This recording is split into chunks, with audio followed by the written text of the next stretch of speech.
In 2025, the creator economy is set to explode, reaching a whopping $191 billion.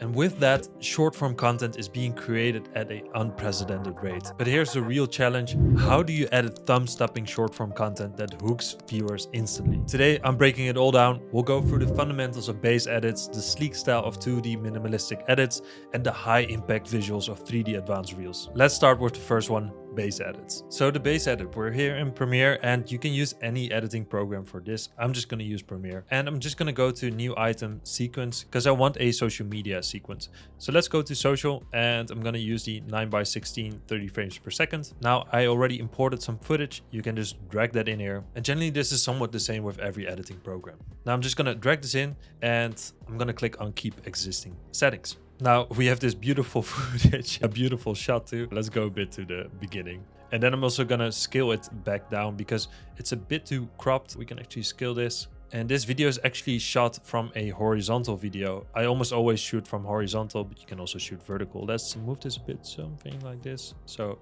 this is cool, perfect. And now to edit it, I'm basically gonna cut down the pauses. Now in Premiere, you can actually cut the pauses by using the transcribe feature, and it will save a ton of time. So we can click on transcribe. It will take a few seconds, enough time to get a quick sip of water.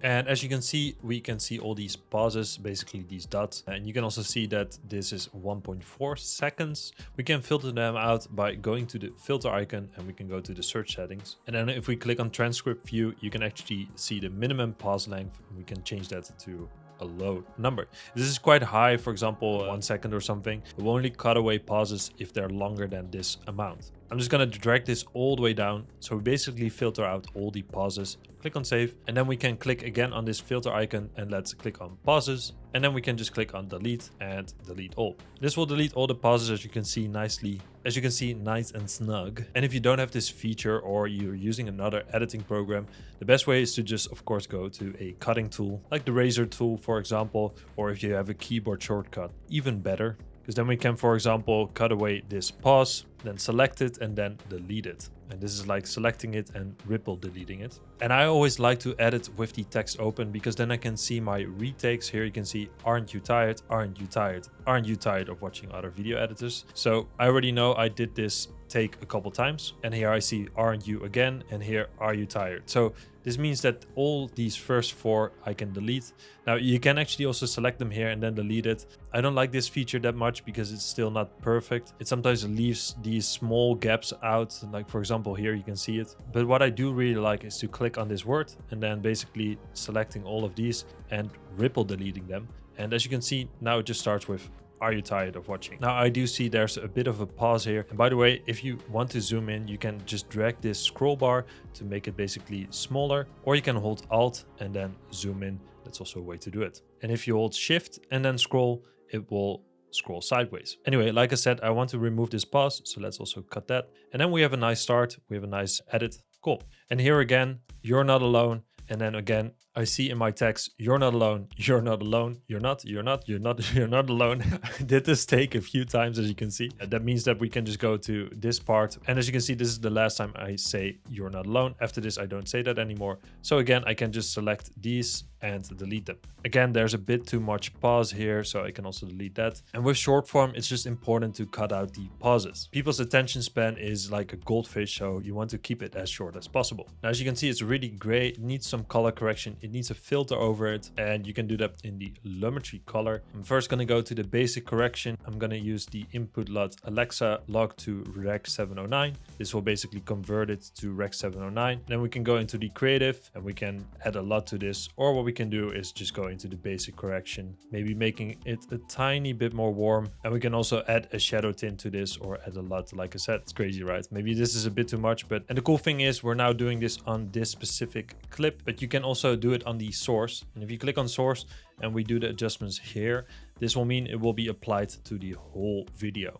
And we can just continue cutting, and then you already have a final video. But we're missing one of the most important things on social media, and that's captions. And that's why Submagic is the sponsor of today's video. With Submagic, creating engaging captions is literally just a click of a button. They have several cool popular styles that are easily customizable. And because of this feature, I also think it's way better than the built-in caption tools in editing programs. Yes, you can create captions in Premiere Pro or After Effects, but this is always really time intensive and you won't get the same result. I use Submagic myself for clients and it makes my workflow so much more quick. Just throw all your videos in there, adjust it a bit and call it a day. Of course, there's a discount code that you can use, so do check out Submagic in the description. Now let's go to level 2, and that is actually 2D animations. Now you can actually add 2D animations in Premiere. We can, for example, create a new color matte, press OK, and we can actually make this maybe a bit like dark gray, something like this. Press OK and press OK.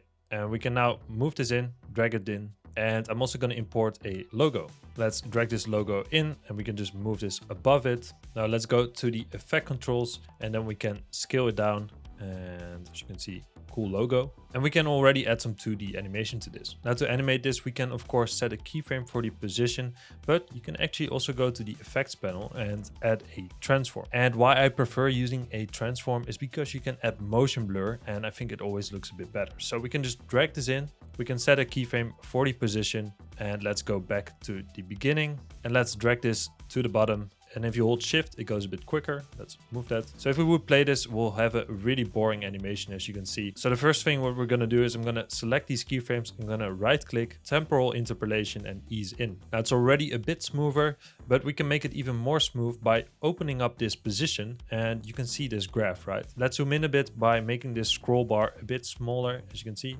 just like that, and select the last keyframe. And now we can drag this handle to make it even ramp smoother. Again, if you now play it, we have this really smooth animation. Maybe we can even drag this out a bit. Really clean. But as you can see, there's no motion blur. In real life, we also have motion blur. If my hands move, then you can see some motion. So I want to add that too. And to add that, we can just go to the bottom and we see here, use compositions, shutter angle. We can just change the shutter angle to 180. And as you can see, we have nice motion blur. And if we now play this again, you can see this cool animation and that already looks super dope. We can spice it up a bit by adding some noise on the color matte. So we can add a noise to this. Just go to the effects panel and then you can just drag this on the color matte. And then I always turn the use color noise off. Change the amount of noise to maybe 10 or 15, and that will just add a bit of texture to this background. Now, of course, you can do this with other elements or even with text, but that's how you create simple 2D animations. And now we're going to turn it up a notch. We're going to go to level 3, and that's 3D animations, and we'll use After Effects for that. And to go to After Effects from Premiere, I like to always select some clips, hold Alt and Shift, drag this up, select these, and hit right click, replace with After Effects composition. Now, if you're not editing in Premiere, that's totally fine. You can also just export the full video and then import that in After Effects. It will prompt us to save the project. It's good to save the project anyway. So let's save it as short form, press save, and we'll get the footage right in After Effects. Now you can actually use the footage too if you want to. In this case, I'm just going to create a full new scene. So I'm just going to turn the footage off, but I will keep the audio. And why that's nice is that we can use it as timing. Now I imported the same logo. Let's drag that in, press S for scale, and let's scale this down. And I'm gonna try and create somewhat the same scene. So let's go to layer, new solid, and let's make that dark grayish also. Hit OK, hit OK. Let's also add some noise to this. So just type in noise and drag that in. Turn off use color noise and set this to 10%. Let's drag the logo on top of this. And I'm already gonna create a new camera. So go to layer, new camera. One node camera is fine, and the preset I'm going to use a 50mm. That's okay. Now let's turn this logo 3D. So turn the 3D icon on. Let's scale it down a bit, maybe something like this. And for the movement, I just wanted to zoom in and basically have some Social Creator Club logos on the side. Nothing too crazy. So what I'm going to do is I'm going to duplicate this logo by hitting Command D or Control D on Windows. I'm going to press P for position and let's move it to the camera. So let's adjust the last value, that is the depth value, so we can move it more towards the camera, something like this. Press R for rotation. We can rotate it a bit and then maybe also just move it a bit to the side. Maybe also rotate a bit, something like this. Now I also want to make these black and white, so I'm going to add a tint to this. Search the effect tint. Let's drag that on. There we go.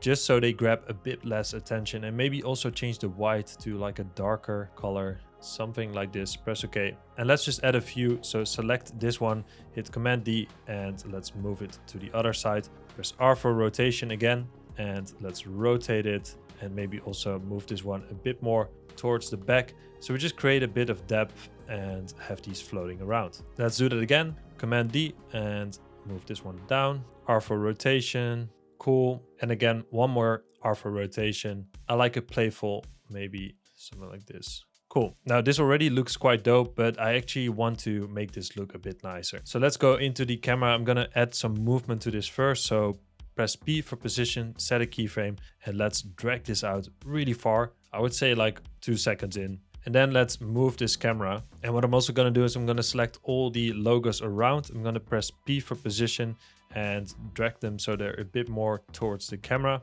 Then I'm gonna select these keyframes. I'm gonna right click, Keyframe Assistant Easy Ease. And I'm also going to press R for rotation, set a keyframe for the Z rotation, drag that out and make the camera rotate a bit. Press U to see our keyframes, and let's align these keyframes. Let's select the Z rotation, right click, Keyframe Assistant Easy Ease. And then the last thing I'm going to do is I'm going to go to the graph editor. Make sure you select the position, hold Command or Control, and then click on Z rotation. So we basically have both these values. Then I'm going to select the last keyframe by just clicking and dragging that. And then let's make this so it's really nice and ramped. And let's also select the first keyframe and make it so it's even a bit more quick in the beginning. So we already have a cool motion, as you can see. That's dope. And now I'm gonna open up the camera options, and I'm gonna turn on the depth of field. I'm gonna make the aperture a bit higher, and let's change the focus distance. That looks already really cool.